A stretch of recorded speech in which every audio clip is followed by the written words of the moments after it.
Hello students, मैं आपकी मीनू दी। आज मैं आपको क्लास 10 सब्जेक्ट मैथ का टॉपिक अनुपातों A1/A2, B1/B2 और C1/C2 की तुलना करके बताऊंगी कि कौन से समीकरण युग्म निरूपित रेखाओं द्वारा एक बिंदु पर प्रतिच्छेद करते हैं, समांतर हैं अथवा समपाती हैं। उम्मीद करती हूँ कि आप मेरा ये वीडियो अंत तक देखेंगे और मेरे चैनल को लाइक और सब्सक्राइब भी ज़रूर करेंगे। कि इस वीडियो में मैं सबसे पहले आपको बताऊंगी कि दो चर वाले समीकरण होते क्या हैं।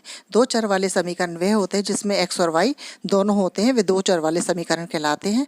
तो पहला समीकरण है मेरा a1x plus b1y plus c1 is equal to 0। दूसरा समीकरण है a2x plus b2y plus c2 is equal to 0। अगर मुझे बताना है कि इस चर के रेखिक समीकरण की जो वो हैं प्रतिच्छेद करती हैं तो उसका समीकरण किस प्रकार बनेगा, a1/a2 not equal to b1/b2।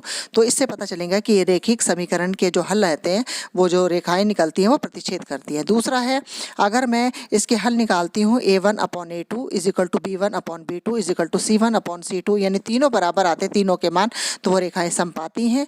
अगर a1/a2 is equal to b1/b2 not equal to c1/c2 आते हैं तो वो रेखाएं क्या होंगी, समानांतर हैं। क्या है, रेखाएं समांतर हैं। इसके बाद मैं आपको क्वेश्चन करवाऊंगी कि अनुपातों a1/a2 b1/b2 और c1/c2 की तुलना करके हमें ये ज्ञात करना है कि कौन से समीकरण युग्म निरूपित रेखाएं एक बिंदु पर प्रतिच्छेद करती है, समानांतर हैं अथवा समपाती हैं। पहले क्वेश्चन का मेरा फर्स्ट पार्ट में है, पहला क्वेश्चन का फर्स्ट पार्ट है 5x minus 4y plus 8 is equal to 0, 7x plus 6y minus 9 is equal to 0। तो सबसे पहला जो समीकरण है 5x minus 4y plus 8 is equal to 0, इसमें a1 5 है, b1 माइनस 4 है, c1 8 है। दूसरा समीकरण है मेरा 7x plus 6y minus 9 is equal to 0, a2 7 है, b2 6 है और c2 माइनस 9 है।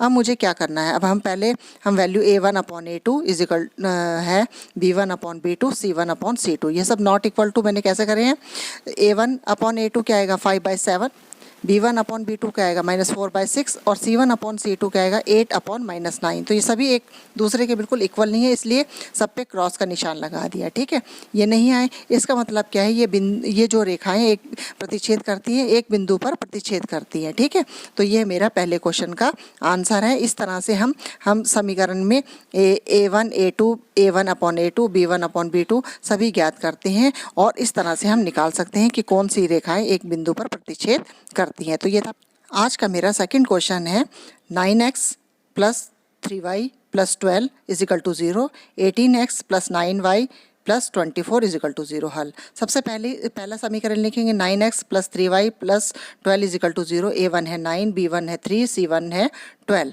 18 सेकंड समीकरण है 18x plus 9y plus 24 is equal to 0, a2 है 18, b2 है 9, c2 है 24। अब हम कैसे करेंगे, a1/a2 b1/b2 c1/c2, 9/18 ले लेंगे इज इक्वल क्या लेंगे फिर b1/b2 क्या है 3/9 है और c1/c2 है 12/24 है। अब जब हम इसको काटेंगे तो वैसे भी देखने में पता चलता है ये बराबर नहीं है, इसलिए मैंने क्रॉस का निशान लगा रखा है बीच में नॉट इक्वल टू होने को।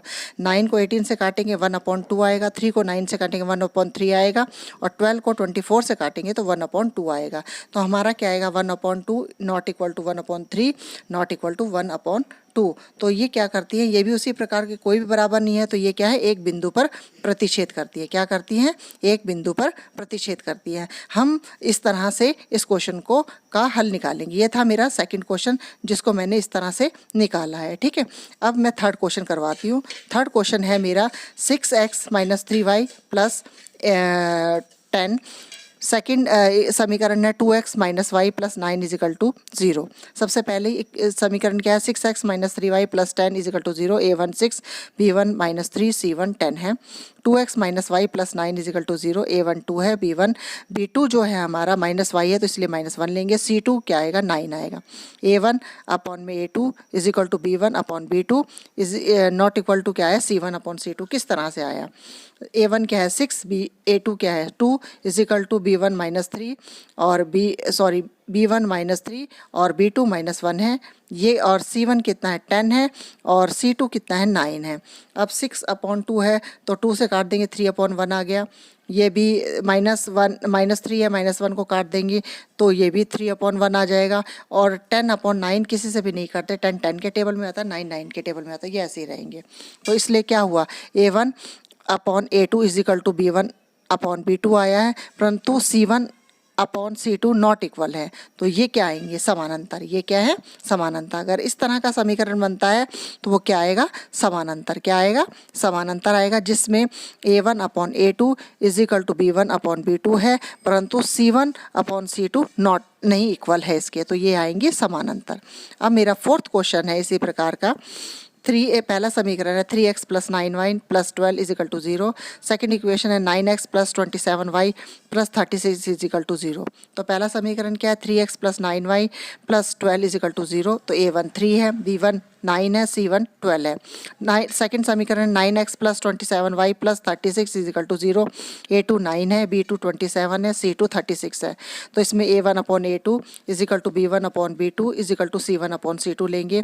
3/9 आ जाएगा। A1 3 है, A2 9 है, इज इक्वल टू B1 9 है, B2 27 है, इज इक्वल टू C1 क्या है 12 और C2 क्या है 36। 3/9 है उसको 3 से काट देंगे, 1/3 आ जाएगा। 3 के टेबल में 3 1 पे आता है और 9 3 पे आता है। 9/27 है, 9 के टेबल में 9 1 पे आता है, 27 3 पे आता है, इज इक्वल टू 12 के टेबल में 12 1 पे आता है और 36 3 पे आता है। तो 1/3 1/3 1 इज इक्वल टू 1/3 सभी बराबर हैं। A1/A2 is equal to B1/B2 is equal to C1/C2 तीनों बराबर है। तो रेखाएं क्या समपाती है, क्या है, रेखाएं समपाती है। अगर तीनों बराबर आती हैं यानी A1/A2 is equal to B1/B2 और C1/C2 तीनों इक्वल आती है, यानी 1 जैसे इस क्वेश्चन में आए हैं हमारे जो हल करा 1/3 is equal to 1/3 is equal to 1/3। तो ये क्या रेखाएं आएंगी, समपाती। तो ये था मेरा आज का वीडियो। आपको कैसा लगा आप अपने विचार कमेंट बॉक्स में ज़रूर लिखना। धन्यवाद।